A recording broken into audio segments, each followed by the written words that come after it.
Before we begin our journey into the world of gods and ancient legends, let us first ask, what is the Kojiki? The Kojiki, or Records of Ancient Matters, is Japan's oldest surviving book, compiled over 1,300 years ago in the early 8th century. It is more than just a collection of myths. It tells the origin of the land of Japan, the birth of its gods, and the divine lineage of its emperors. A story that stretches from the age of creation to the dawn of Japan's historical era. Many of the tales you will hear are deeply connected to Shinto, Japan's indigenous faith. They live on in shrines, festivals, and sacred places across the country. From towering mountains and ancient forests to quiet village altars. Even today, the spirit of the Kojiki can be felt in Japanese culture, tradition, and identity. Now, with this in mind, let us begin the tale of the gods. Chapter 1, The Beginning of Heaven and Earth. At the time when heaven and earth first separated and the world began, the first deity to appear in Takamagara, the plane of high heaven, was Ame-no-Iwato no Kami. Next came Takamimasubi no Kami.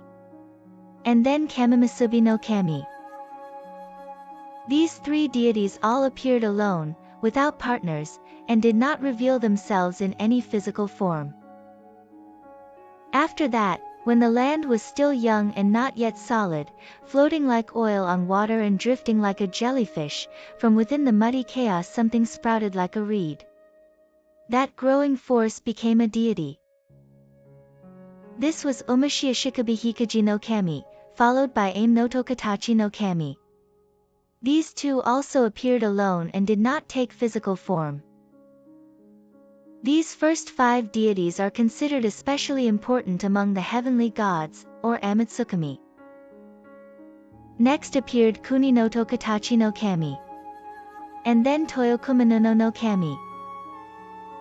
These two also appeared alone and had no visible form. Then came Uhijini no Kami, followed by the goddess Suhijini no Kami. Next, Tsunogi no Kami. And the goddess Ikugi no Kami. Next, Otonoji no Kami. And the goddess Otonobu no Kami. Then Omoteru no Kami. And the goddess Ayakashiko no Kami. Following them came Izanagi no Mikoto. And then the goddess Izanami no Mikoto. From Kuni-no-Iwato no Kami to Izanami no Mikoto, these deities are known as the 7 divine generations, Kamiyo Naneo. Chapter 2, The Birth of the Land by Izanagi and Izanami. At this point, the collective heavenly gods, Amatsukami, said to Izanagi and Izanami, "This drifting land must be shaped and made firm." And so, they entrusted the 2 gods with a sacred task and handed them the heavenly jeweled spear. Standing upon the floating bridge of heaven, the 2 deities lowered the spear and stirred the waters below. As they lifted it, the brine dripping from its tip piled up and formed an island. This was Onogoro-shima. Descending to that island, the gods erected a sacred pillar and built a grand palace. Then, Izanagi asked Izanami, "What is the form of your body?"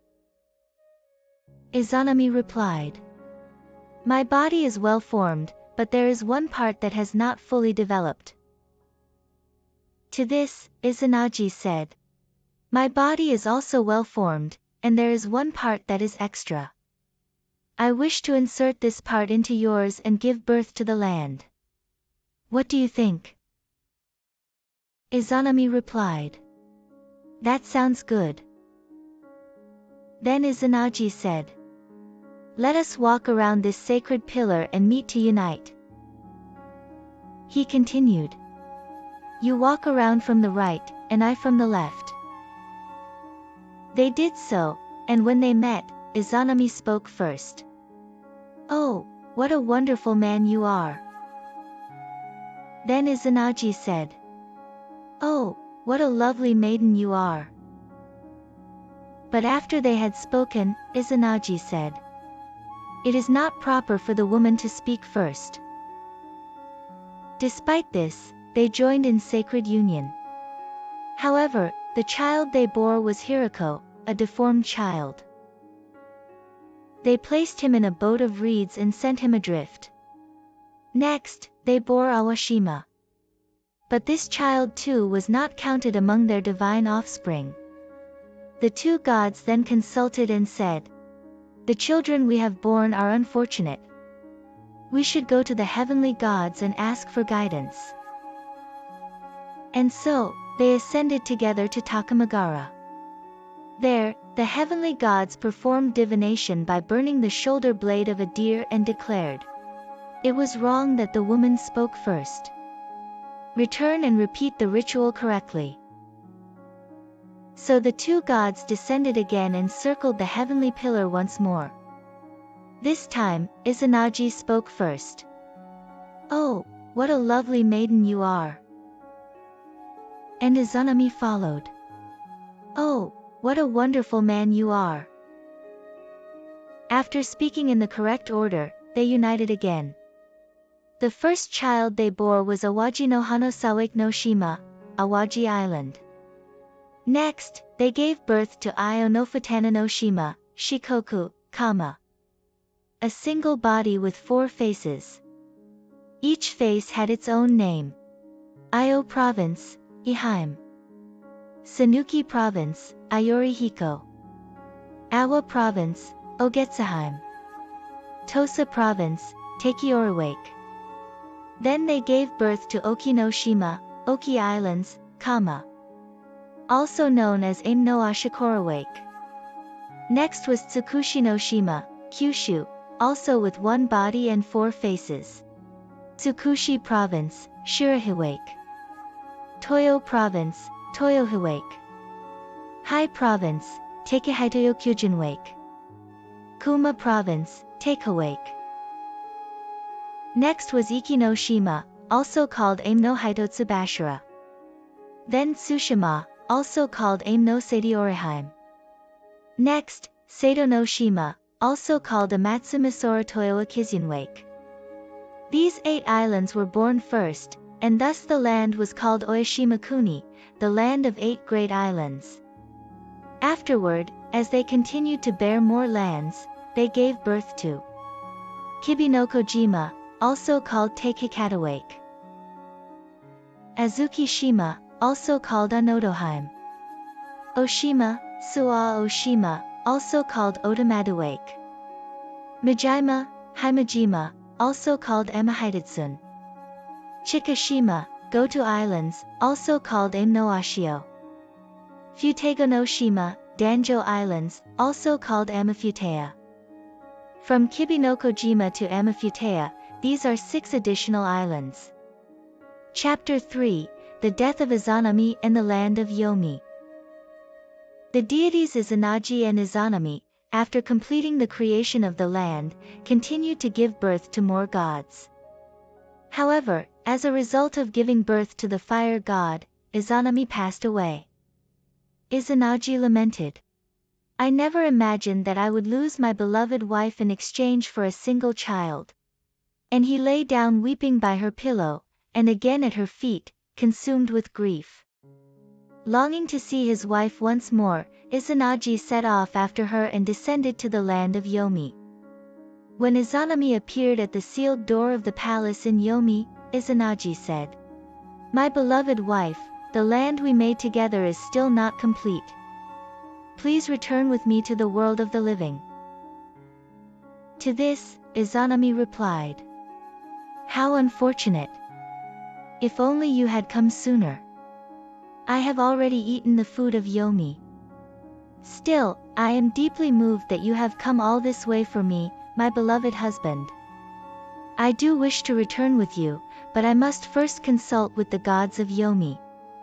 However, while I do so, you must not look upon my form." With those words, Izanami returned to the depths of the palace. But the wait was unbearably long, and Izanagi grew impatient. He broke off a tooth from the sacred comb he had stuck in his left top knot, lit it as a torch, and entered the palace to see her. There, he saw Izanami's body swarmed with maggots writhing and rotting. Great thunder was in her head, fire thunder in her chest, black thunder in her belly, cleaving thunder in her privates. Young thunder in her left hand, earth thunder in her right hand, rumbling thunder in her left foot, and lying thunder in her right foot, 8 thunder gods in total. Terrified by what he saw, Izanagi fled. Then Izanami, enraged, cried out, "How dare you shame me so?" and sent the foul women of Yomi in pursuit of him. To escape, Izanagi threw the black vine wreath from his hair, and suddenly wild grapes grew from it. While the foul women stopped to pick and eat the grapes, he fled further. Still pursued, Izanagi next broke off the teeth of the comb in his right top knot and threw them. At once, bamboo shoots sprang up. While the women paused to pull and eat them, he escaped again. But now, the 8 thunder gods came after him, leading 1,500 warriors of Yomi. Izanagi drew his 10-span sword and swung it behind him as he fled. Even then, they continued the chase, until he reached the base of the Yamatsu Hirasaka, the slope that marks the boundary between the land of the living and Yomi. There, he picked 3 peaches from a tree, hurled them at the pursuers, and they all fled. Izanagi then spoke to the peaches. "Just as you have saved me, may you help the people of the central land of reed plains when they are suffering in the future." He gave the peaches the divine name Akamudzumi no Mikoto. At the end, even the goddess Izanami herself came in pursuit. So Izanagi took a massive boulder and blocked the slope of Yamatsu Hirasaka with it. Facing each other with the stone between them, the two exchanged their final words as husband and wife. Izanami declared, "If you do such a thing to me, my beloved husband, I shall kill 1,000 people of your land every day." Izanagi replied, "If you do that, my beloved wife, then I shall build 1,500 birthing huts every day." And so, while 1,000 people die each day, 1,500 are born in return. From then on, Izanami was called Yamatsu Okami, the great deity of Yomi. Because she pursued Izanagi, he is also known as Chishiki no Okami, the road-laying deity. The great rock that sealed the slope of Yomi was named Shigeshi no Okami, the great deity who turns back the road. And also Yomido no Okami, the deity who blocks the entrance to Yomi. The so-called Yamatsu Hirasaka is said to be the Ayazaka in the land of Izumo today. Chapter 4, Purification and the 3 Noble Children. Because of all that had happened, Izanagi said, "What a filthy, impure land I have been to. I must cleanse myself through purification." So he performed a purification ritual, Misogi Harai, at the river mouth plain of Awajihara in Tachibana, located in Himuka of Tsukushi. First, from the staff he cast away, the deity Tsukutatsu Funado was born. Next, from the sash he threw away, the deity Michi no Nagachiha was born. Next, from the bag he discarded, the deity Tokuhakushu was born. Next, from the robe he removed, the deity Wazurahi no Ashino was born. Next, from the trousers he took off, the deity Chimata was born. Next, from the crown he cast aside, the deity Akigi no Ashino was born. Next, from the bracelet on his left hand, the deity Okizakuru was born, followed by Akitsu Nagisa Baiko and Akitsu Kaibara. Then, from the bracelet on his right hand, the deity Hezukaru was born, followed by Hetsu Nagisa Baiko and Hetsu Kaibara. These 12 deities, from Tsukutatsu Funado to Hetsu Kaibara, were all born from the garments and accessories that Izanagi removed and cast away. Then Izanagi said, "The upper stream flows fast. The lower stream flows slowly. He submerged himself in the middle current to wash away the defilement from his body. At that time, two deities were born, Yeso Magutsui and Oho Magutsui, deities of misfortune, born from the impurities clinging to him after his journey to the defiled land of Yomi. To cleanse these negative forces, three deities were born, Kemonaobi, Ohonaobi, and Izanami. Then, when Izanagi submerged himself in the bottom of the water to purify himself, the deities Sakatsu Watatsumi and Sokatsuno were born. Next, as he purified himself in the middle of the water, the deities Nakatsu Watatsumi and Nakatsuno were born. Then, when he purified himself at the water's surface, the deities Yuwatsu Watatsumi and Yuwatsutsuno were born. These three Watatsumi deities are revered as the ancestral gods of the Azumi clan. The Azumi clan is said to be the descendants of Utsushi Hikanazen, the child of the Watatsumi deity. Moreover, the three deities Sokatsuno, Nakatsuno, and Yuwatsutsuno are worshipped as the three great deities of the Susanoo shrine. Then, from washing his left eye, the great deity Amaterasu Amakami was born. From washing his right eye, the deity Tsukuyomi no Mikoto was born. And from washing his nose, the deity Susanoo no Mikoto was born. These 10 deities, from Yeso Magutsui to Susanoo no Mikoto, were born from Izanagi's act of bodily purification. At this moment, Izanagi was overjoyed and said, "I have given birth to many children, and in the end, I have gained these 3 noble ones." Then he took the jeweled necklace from around his neck, let it sway and jingle, and presented it to Amaterasu Amakami, saying, "You shall rule over Takamagara, the high plane of heaven." The name of the spirit enshrined in this sacred necklace was Mikuratana no Kami. Next, turning to Tsukuyomi no Mikoto, he commanded, "You shall rule over the realm of night." And to Susanoo no Mikoto, he said, "You shall rule over the sea." Chapter 5, The Divine Banishing of Susanoo no Mikoto. And so, each deity began to rule over their appointed domain as commanded.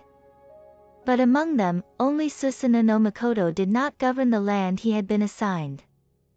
Even after his long beard grew down to his chest, he continued to wail and weep endlessly. His sorrow was so great that the green mountains withered into barren woods, and the rivers and seas dried up completely from his crying. As a result, the voices of evil gods causing disasters swarmed like summer flies, and all manner of malevolent spirits and misfortunes broke loose at once. Then Izanagi turned to Susanoo and asked, "Why do you not rule over the land I commanded you to govern? Why do you continue to wail and cry?" To this, Susanoo replied, "I cry because I long to go to the realm of Nanokatasakuni, where my late mother resides."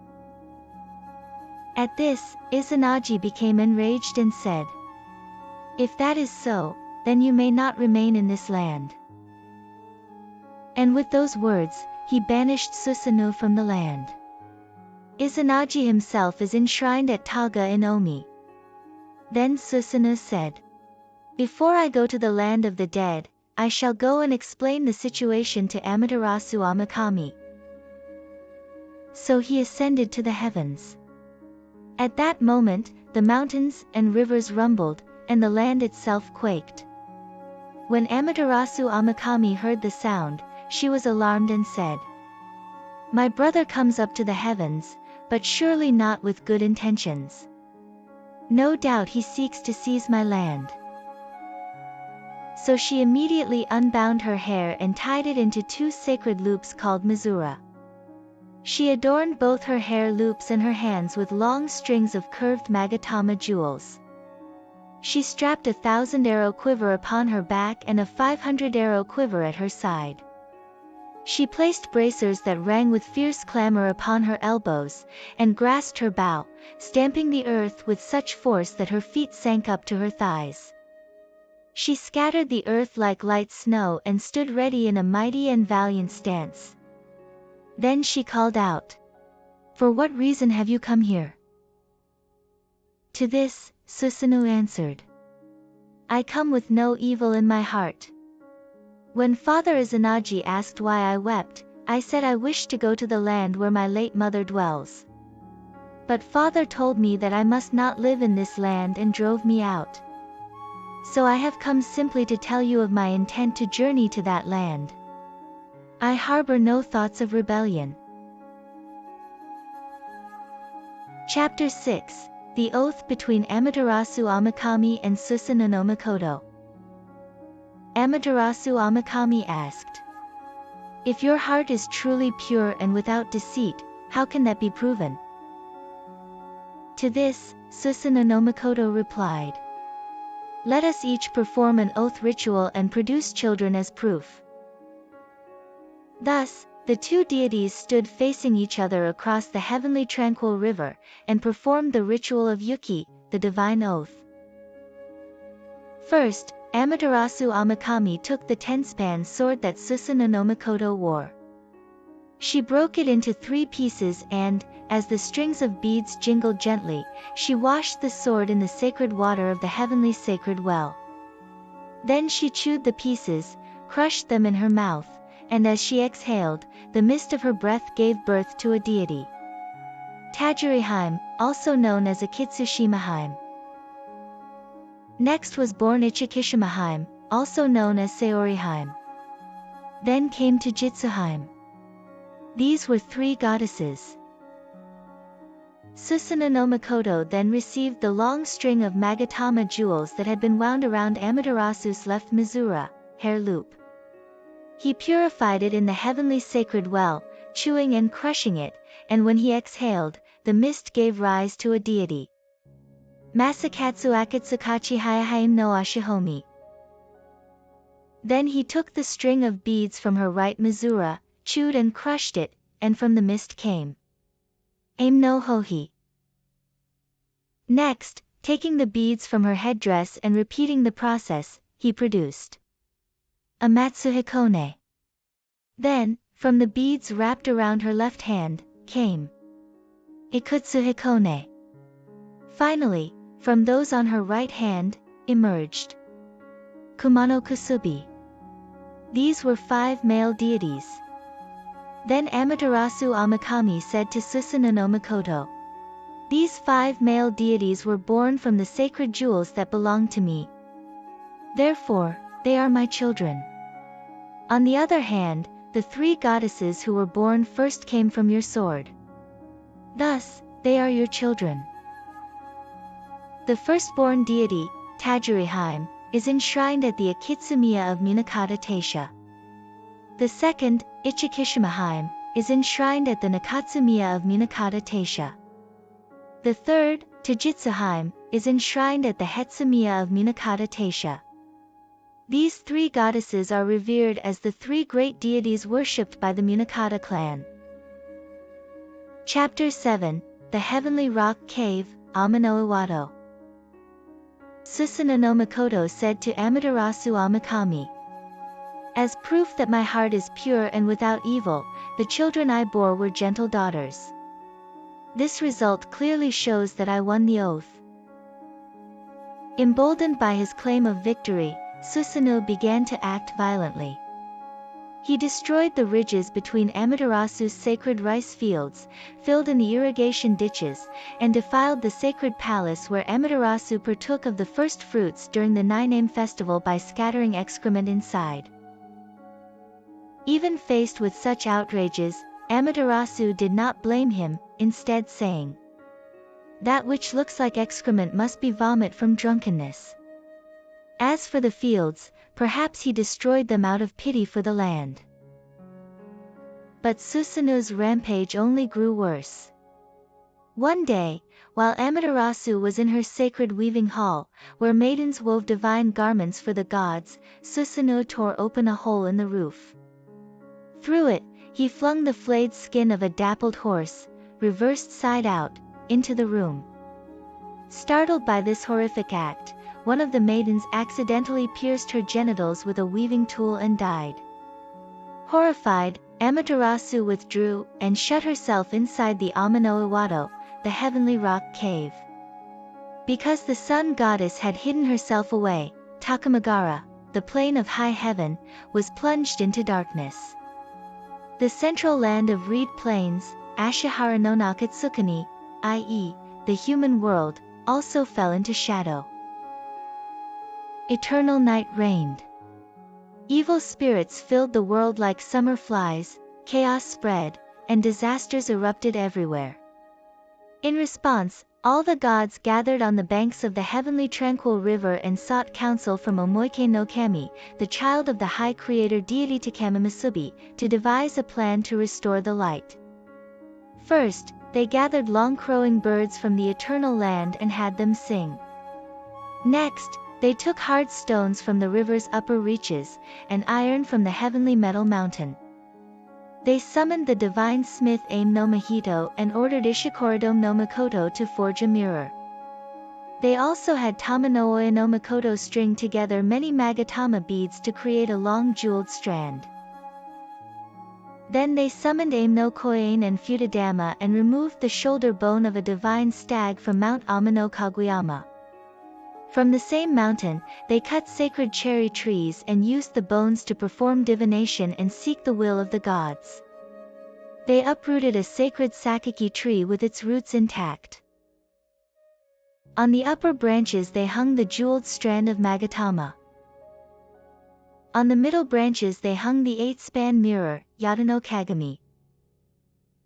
On the lower branches they draped white cloth of paper mulberry and blue cloth of hemp. Futadama held all these sacred offerings as divine ritual objects, nusa. Ame-no-Koen recited prayers of blessing. Meanwhile, Ame-no-Tajikareo, the strong deity, hid beside the cave's entrance, ready to act. Then the goddess Ame-no-Iwato appeared.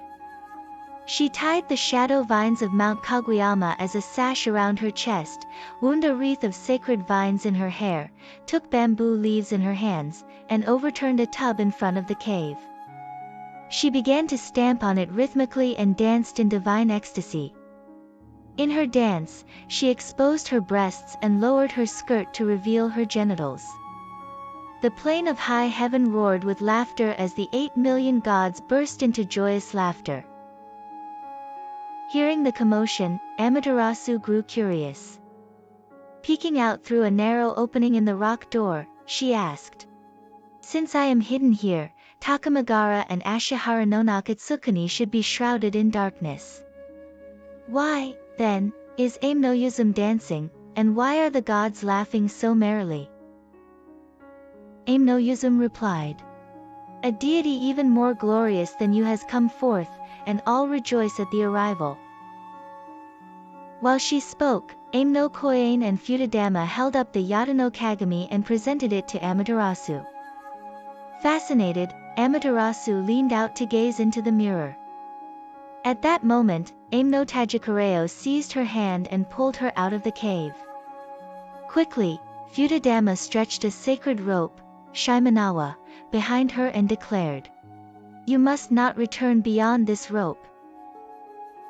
Thus, Amaterasu Amakami returned to the world, and the light of the sun shone once again over both Takamagara and Ashihara no Nakatsukuni. Afterward, all the gods convened and decided upon strict punishment for Susanoo no Makoto. They imposed many offerings as atonement, cut his beard and nails, and ultimately banished him from Takamagara.